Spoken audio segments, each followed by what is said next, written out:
Et puis, avant de terminer cette émission, Alain Galland, vous allez nous parler des bons comportements à adopter quand on a une voiture en période hivernale.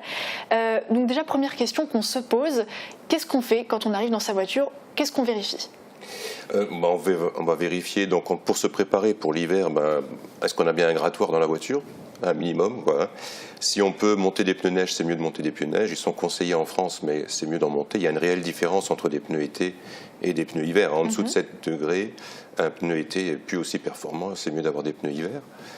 Vérifier l'état de sa voiture. Est-ce que les feux fonctionnent, puisqu'on va s'en servir beaucoup plus? Le lave-glace, est-ce qu'on a mis du lave-glace d'hiver? Puisque là, en hiver, on va s'en servir beaucoup. Dès qu'il y a du sel sur les routes, on en a beaucoup besoin. Vérifier la pression des pneus, puisque quand en hiver il fait froid, la pression dans les pneus baisse, donc il faut remonter la pression un petit peu, parce que l'air se rétracte en fait.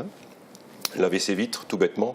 Le soleil d'hiver est beaucoup plus bas, et dès que le soleil est un peu bas, on a tout de suite un film qui se forme sur les vitres. Ça, c'est déjà le minimum qu'on puisse faire.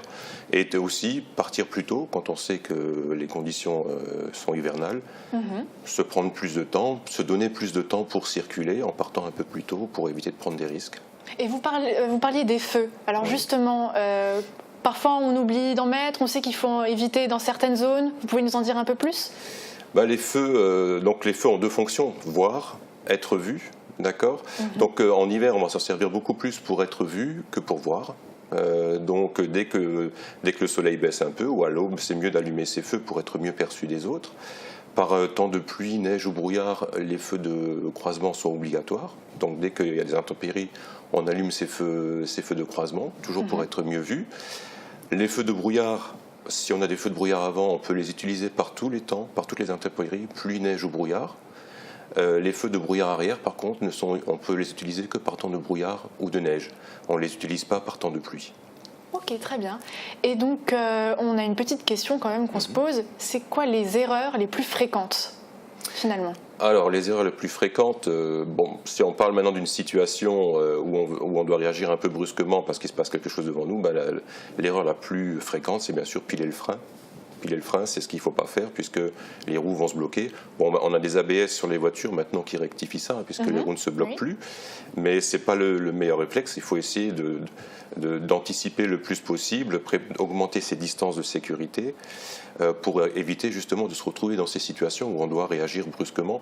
Toute brusquerie avec la voiture, que ce soit avec le volant, le freinage, l'accélérateur, et à proscrire quand il fait mauvais temps. Il faut essayer d'anticiper, augmenter les distances de sécurité, mieux préparer les choses qui peuvent arriver à l'avant pour ne pas se faire surprendre. C'est vrai que c'est un réflexe un peu humain de freiner, je ne sais pas pour vous, mais en tout cas on a l'impression qu'il faut faire ça, mais au final ce n'est pas du tout le cas. Ce n'est pas le cas forcément, oui.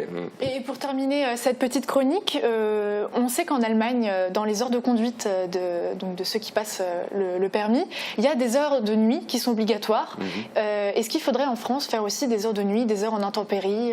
Oui, ce serait une idée à développer effectivement pour améliorer les formations, puisque effectivement un élève qui passe son permis en été ne sera jamais confronté à la nuit, puisqu'il fait jour très tard, il fait jour tôt, donc forcément il ne roulera pas de nuit. Il y a moins d'intempéries en général aussi, il ne roulera pas par intempéries.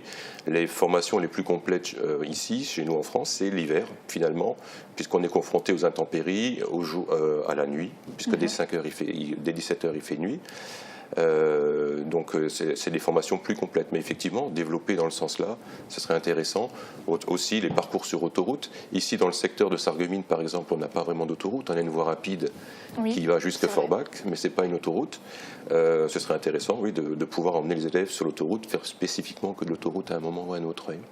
D'accord, merci beaucoup pour votre intervention sur notre plateau.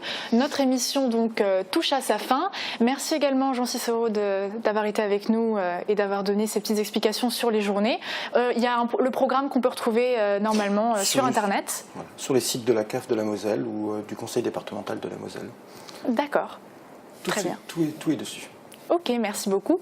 Et merci aussi à toi, Marie, d'avoir été avec nous. On te retrouve vendredi, c'est ça? Demain, vous avez rendez-vous avec Sandrine. Est-ce que tu sais c'est quoi la question? Alors il n'y aura pas de question demain, ce sera une question pour jeudi. On parlera du mois sans tabac.